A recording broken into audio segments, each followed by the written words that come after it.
Now back to Inside West Virginia Politics with Mark Curtis. And welcome back to our final segment on Inside West Virginia Politics. Look, we've talked politics for 3 segments. We got to have a little fun here. I want to introduce Joe Stephen. He's the spokesman for the West Virginia Ski Areas Association because ski season is now open in the Mountain State, and we want to talk about that. On Friday, November 22nd, Mark, everybody started going downhill. Things started going downhill in West Virginia as snowshoe dropped the ropes on that day, and ski season is now upon us. And we've been just having some good time, lots of snowmaking, and we're getting ready for the season just to keep moving forward. People might be saying, well, why are they talking about skiing on a Sunday political show?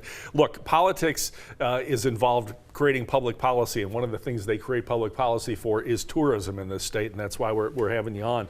How big of a deal is this for tourism annually in West Virginia, and where are people coming from to visit here? Well, we usually have about 800,000 skier visits during the season here in West Virginia. That traditionally goes around the Thanksgiving holiday through into early April.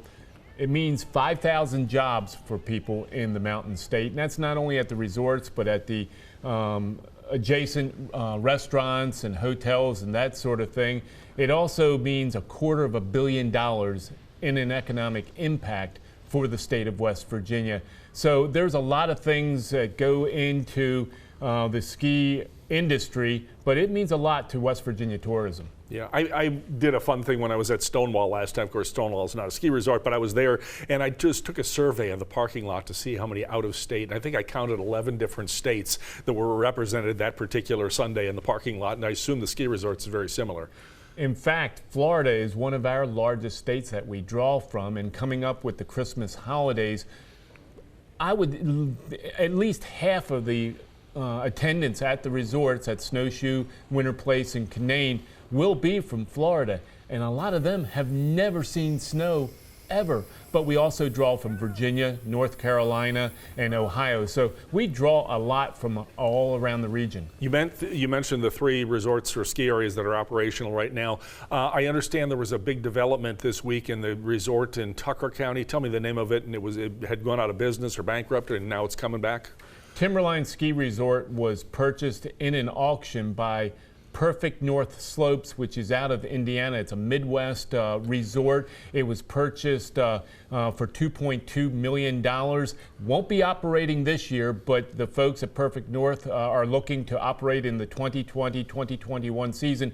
They're a great, respected business in the ski industry. Chip Perfect is the president. He has been on site kicking the tires. They're excited about being part of the West Virginia ski industry. This is exciting. I was up in Tucker County about a month ago for the first time that I ventured onto the middle section of Corridor H, and the first thing that crossed my mind is, oh my God, when this thing finally gets completed, all of Corridor H, it's going to bring a lot of people into West Virginia during the summer, the spring, the fall, and in particular people coming to ski in the winter. How significant do you folks view that development? 2 things on that.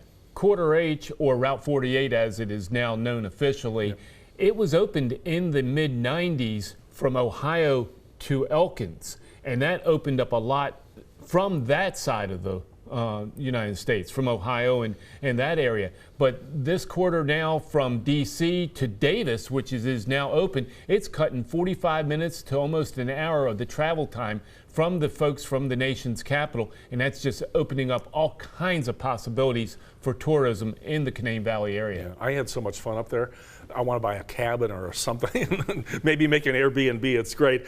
Mention your website and where folks can get information and when all the resorts may be open. I know it's a guess, but GoSkiWV.com. That's GoSkiWV.com. That's the portal for information on the ski industry here in West Virginia.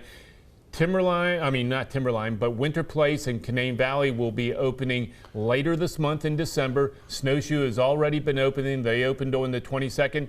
It's all downhill from here. It's all downhill from here. Sounds like my career. Just kidding. I'm going to be around a good long time hosting Inside West Virginia Politics. We want to thank Joe Stevens, our good friend from the West Virginia Ski Areas Association. Have a terrific ski season. We'll see you back here real soon. We'll talk politics next time you're in. Okay? Let gravity be your friend. All right. And check out our podcast, by the way, from your favorite podcast location. We'll see you back here next Sunday on Inside West Virginia Politics.